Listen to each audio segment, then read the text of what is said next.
Hi friends, ವಿಡಿಯೋಸ್ಗೆ ಸ್ವಾಗತ. ಇವತ್ತು ಕುಂಬಳಕಾಯಿಂದ ಒಂದು ಗೊಜ್ಜು ಮಾಡ್ತಾ ಇದ್ದೀನಿ. ತುಂಬ ರುಚಿಯಾಗಿ ಚೆನ್ನಾಗಿರುತ್ತೆ, ಟೇಸ್ಟಾಗಿ. ಎಲ್ಲದಕ್ಕೂ ಚಪಾತಿಗೂ ದೋಸೆಗೆ ಎಲ್ಲದಕ್ಕೂ ಚೆನ್ನಾಗಿ ಕಾಂಬಿನೇಷನ್. ಅನ್ನ ಸಾರಿಗೂ ತುಂಬ ಚೆನ್ನಾಗಿರುತ್ತೆ. ನಾನು ಒಂದು ಶೇಂಗಾ ಬೀಜ ತಗೊಂಡಿದ್ದೀನಿ. ಇದು ಹುರಿದುಬಿಟ್ಟು ರುಬ್ಕೊಳಕ್ಕೋಸ್ಕರ ನಿಮ್ಗೆ ಎಷ್ಟು ಬೇಕೋ ಅಷ್ಟು ತಗೊಳ್ಳಿ. ನಾನು ಸ್ವಲ್ಪನೇ ಹಾಕ್ತೀನಿ. ಇಷ್ಟು ಹಾಕ್ಕೊಂಡು ಕಲರ್ ಚೇಂಜ್ ಆಗೋವರೆಗೂ ಹುರ್ಕೊಳ್ಳಿ. ಸಿಪ್ಪೆ ಸುಲಿಬೇಕು, ಆ ಥರ ಬ್ರೌನ್ ಕಲರ್ ಆಗಬೇಕು, ಆ ಥರ ಹುರ್ಕೊಳ್ಳಿ. ನೋಡಿ, ಈ ಥರ ಕೆಂಪಗಾಗಿದೆ. ಸಾಕು, ತೆಗೆದುಬಿಡೋಣ. ನೋಡಿ, ಸ್ವಲ್ಪ ಕೊಬ್ಬರಿ, ಸ್ವಲ್ಪ ಕಲರ್ ಚೇಂಜ್ ಆಗೋವರೆಗೂ ಎರಡೆರಡು ಒಣಗಿದ ಮೆಣಸಿನ್ಕಾಯಿ ಹಾಕ್ಕೊಂಡಿದ್ದೀನಿ. ಅದು ಸೇರಿ ರುಬ್ಕೊಳಕ್ಕೋಸ್ಕರ. ಇದು ಕಲರ್ ಚೇಂಜ್ ಆಗೋವರೆಗೂ ಹುರ್ಕೊಳ್ಳಿ. ಸ್ವಲ್ಪ ಸ್ವಲ್ಪ ಎಣ್ಣೆ ಬಿಟ್ಕೊಳ್ಳಿ, ಸಾಕು. ಈ ಥರ ಹುರಿದು ಹಾಕೋದ್ರಿಂದ ತುಂಬ ರುಚಿಯಾಗಿರುತ್ತೆ ಅಂತ ಅಷ್ಟೇ. ಈ ಥರ ಹುರಿದ್ರೆ ತುಂಬ ಟೇಸ್ಟಾಗಿರುತ್ತೆ. ಇದೊಂಥರ ಡಿಫ್ರೆಂಟಾಗಿರುತ್ತೆ. ಸಾಕು. ಇನ್ನೊಂದು ಚೂರು ಕಲರ್ ಚೇಂಜ್ ಆದರೆ ಎತ್ಬಿಡೋಣ. ಈಗ ತೆಗೆದ್ಬಿಡೋಣ. ತೆಗೆದ್ಬಿಟ್ಟು ಕುಂಬಳಕಾಯಿಯನ್ನು ಒಗ್ಗಟ್ಟು ಹಾಕೊಳ್ಳೋಣ. ಒಂದು 2 ಟೇಬಲ್ ಸ್ಪೂನ್ ಎಣ್ಣೆ ಸಾಕು.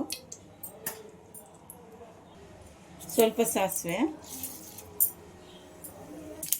ಸ್ವಲ್ಪ ಕರಿಬೇವು. ಈಗ ಈರುಳ್ಳಿ ಹಾಕೋಣ. ಈರುಳ್ಳಿ ಹಾಕ್ತಾಯಿದ್ದೀನಿ. ಒಂದು 2 ಈರುಳ್ಳಿ ಸಣ್ಣದಾಗಿ ಕಟ್ ಮಾಡ್ಕೊಂಡಿರೋದು. ನೋಡಿ, ತೆಂಗಿನಕಾಯಿನೂ 2 ಮೆಣಸಿನ್ಕಾಯಿ, ಶೇಂಗಾ ಬೀಜ ಇಷ್ಟು ಹಾಕಿ ಸ್ವಲ್ಪ ರುಬ್ಕೊಂಬರೋಣ. ನೀರೇನು ಹಾಕೋದು ಬೇಡ.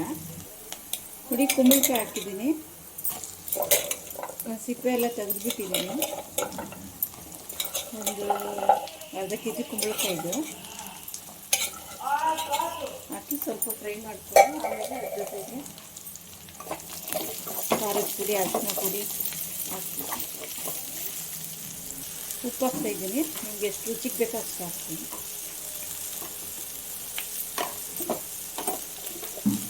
ಸ್ವಲ್ಪ ಚೆನ್ನಾಗಿ ಫ್ರೈ ಮಾಡಿ.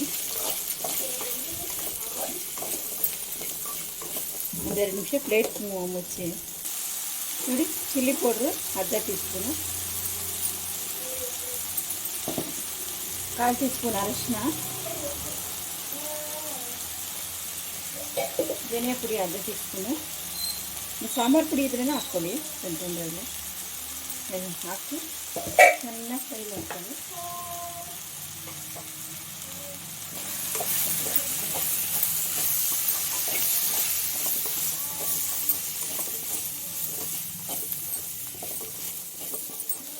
ಈಗ 1-2 ನಿಮಿಷ ತಟ್ಟೆ ಹಾಕಿ ಮುಚ್ಚಿ.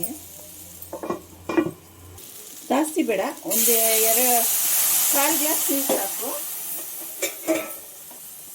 ಜಾಸ್ತಿ ಏನು ಬೇಡ, 1/4 ಗ್ಲಾಸ್ ನೀರು ಸಾಕು. ಇದು ಒಂದು ಸ್ವಲ್ಪ ಬೇಯಲಿ ಅಂತ. ನೋಡಿ, ಈಗ ಆವಾಗಲೇ ಶೇಂಗಾ ಬೀಜ ಎಲ್ಲ ಹುರ್ಕೊಂಡಿಲ್ಲ, ತೆಂಗಿನಕಾಯಿ ಎಲ್ಲ, ಅದನ್ನು ಹಾಕ್ತಾಯಿದ್ದೀನಿ.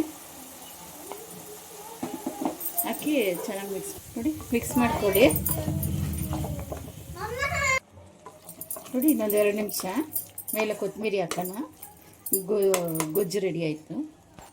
ನೋಡಿ, ಕೊತ್ತಂಬರಿ ಹಾಕಿ ಆಯಿತು, ರೆಡಿ ಆಯಿತು ಗೊಜ್ಜು. ಎಲ್ಲದಕ್ಕೂ ಕಾಂಬಿನೇಷನ್ ತುಂಬ ಚೆನ್ನಾಗಿರುತ್ತೆ. ನೋಡಿ, ಬೆಂದಿದೆ. ಕುಂಬಳಕಾಯಿ ಗೊಜ್ಜು ರೆಡಿಯಾಗಿದೆ. ಚಪಾತಿ ಜೊತೆಗೆ ಎಲ್ಲದಕ್ಕೂ, ಅನ್ನ ಸಾರು ಜೊತೆಗೆಲ್ಲ ತುಂಬ ರುಚಿಯಾಗಿರುತ್ತೆ. ಹಂಗೆ ಅನ್ನನೂ ಹಾಕ್ಕೊಂಡು ಕಲಿಸ್ಕೊಂಡು ತಿನ್ಬೋದು, ಅಷ್ಟು ಟೇಸ್ಟಾಗಿರುತ್ತೆ. ನೀವು ಒಂದ್ಸರಿ ಟ್ರೈ ಮಾಡಿ, ಲೈಕ್ ಮಾಡಿ, ಶೇರ್ ಮಾಡಿ, ಸಬ್ಸ್ಕ್ರೈಬ್ ಮಾಡಿ.